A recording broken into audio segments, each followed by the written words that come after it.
En entrevista exclusiva para la televisión, Pedro Delgado, expresidente del Banco Central de Ecuador y primo del presidente Rafael Correa, habló con el programa Zoom a la noticia de NTN 24. Delgado es prófugo de la justicia ecuatoriana y se ha convertido en un personaje incómodo para el gobierno del presidente Correa. Hoy rompe su silencio y cuenta ante las cámaras su testimonio.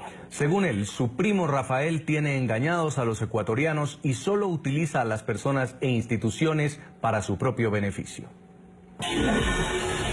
Hay que decirle no solo al Ecuador, sino a América Latina, cómo es que el primo, es decir usted, el hermano, Fabricio Correa, gente cercana a él, por ejemplo, el que fue Alberto Acosta, su mano derecha, el presidente de la Asamblea Constituyente. ¿Por qué tanta gente cercana al presidente Correa termina enemistada con él? Porque Correa finalmente lo que hace es utilizar a las personas y a las instituciones. Entonces, cuando las personas y las instituciones ya no son de interés de Correa, ya no sirven a sus propósitos, simplemente los descarta. Entonces, él lo que utiliza y ha utilizado a la Revolución Ciudadana y engañó a todos, es para crear una imagen de salvador de la patria, pero que en la práctica lo único que ha sido es el usufructo del poder para su beneficio y de sus allegados. Recordemos que la justicia ecuatoriana condenó a Delgado a 8 años de prisión por un delito de malversación de fondos públicos relativo a la concesión irregular de un crédito de $800.000 a un ciudadano argentino en el 2011. A una pregunta de la directora del programa Zoom a la noticia, Andrea Bernal, Delgado explica por qué no ha regresado al Ecuador a enfrentar la justicia. Acusó al presidente Correa de tener en sus manos el control de la fiscalía y los jueces del país.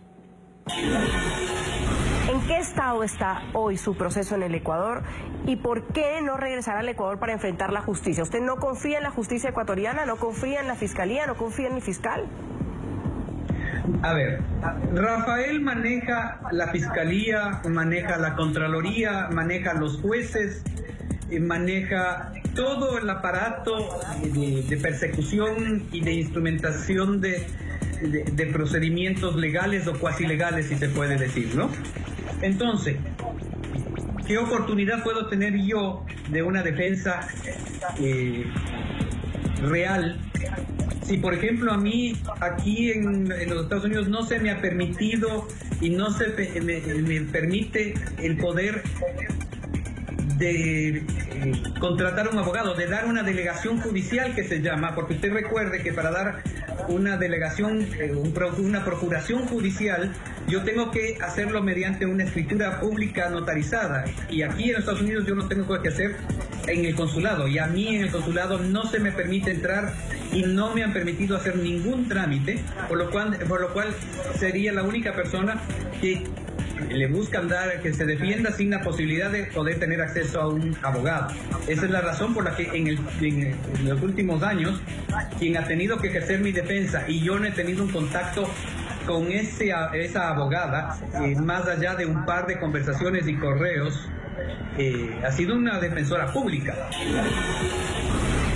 Delgado también se refirió al escándalo en el que estuvo involucrado en el 2012 por haber dicho que tenía un título universitario de economista que resultó ser falso. Título que le permitió llegar a ocupar altos cargos del Estado.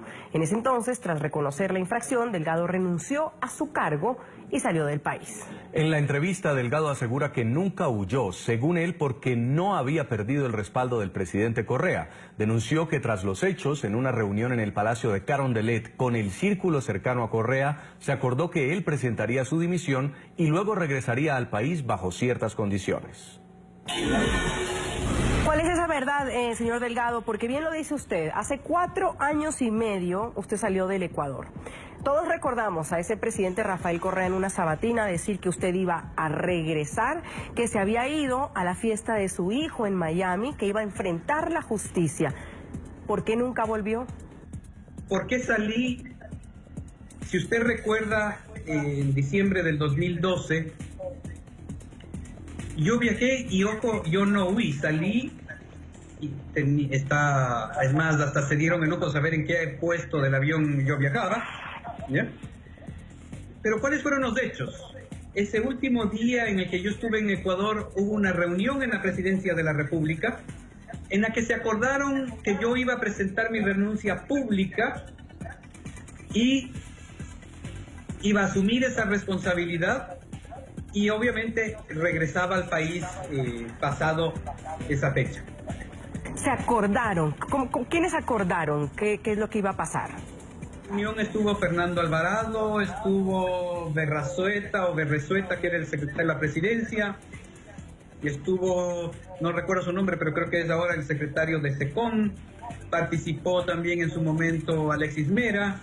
¿Y qué es lo que se acordó? Como le digo, sí había un problema y un problema grave, y yo iba a dar esa renuncia, iba a regresar obviamente, pero también Alexis en su explicación que daba de los temas, indicando que siendo un problema grave, la parte de tecnicismo jurídico lo que indicaba es que primero ese hecho había sucedido en el 80-81, por lo tanto estaba prescrito. Segundo, era un documento privado, por lo tanto requería de un procedimiento de un juicio civil. Tercero, era un hecho que había sucedido en el exterior, un documento que se utilizó en el exterior, en Costa Rica, por lo tanto no cabía una demanda en Ecuador. El abogado que se haría cargo de ese procedimiento era Caupolicán Ochoa, y bajo esos entendimientos que iba a haber un juicio y que iba a haber una posible, digamos, resultado de ese juicio, pero en ese contexto de situación. Y Delgado rompe su silencio en un momento clave, cuando falta menos de un mes para la segunda vuelta presidencial en Ecuador. El exfuncionario, cuyo nombre está en el centro de las campañas políticas, aseguró que su caso es una cortina de humo. Según él, está siendo utilizado para evitar que se hable de los escándalos de corrupción ligados a los temas petroleros que salpican al oficialismo. Usted justamente lo ha dicho, por eso decide hablar en este momento, pero es un momento sin duda delicado en el Ecuador. Hay quienes dicen que se está jugando la historia del país frente a continuar con la revolución o cambiar de vía. Hacerlo en elecciones, ¿cree usted que va a golpear a la candidatura del señor Moreno y del señor Glass? A Rafael y a Glass les comienzan a demostrar, porque ahí sí hay demostraciones aparentemente de documentos de los temas petroleros, y en vez de tratar de explicar el tema petrolero, Rafael utiliza mi nombre para que no tiene nada que ver con el tema petrolero, y además se mete con mi hija, y por eso es lo que está pasando, ¿no? Yo lo que estoy haciendo en este momento, yo lo que espero es que tanto la oposición, porque la oposición, todos los líderes de opinión de la oposición están saliendo a decir que Delgado es el causante de la crisis, y Rafael está saliendo a decir que la oposición, el candidato de oposición, es el causante de la crisis. Entonces lo que estoy diciendo es, vean señores, yo no soy el causante de la crisis a ambos lados. Si le afecta a Lenín Moreno, o le afecta a Glass, o le afecta a la oposición, lo único que estoy diciendo es, busquen realmente quién es el responsable de la crisis, y que creo que Rafael utiliza la crisis simplemente por interés político, porque de haber querido cerrar la crisis la pudo cerrar.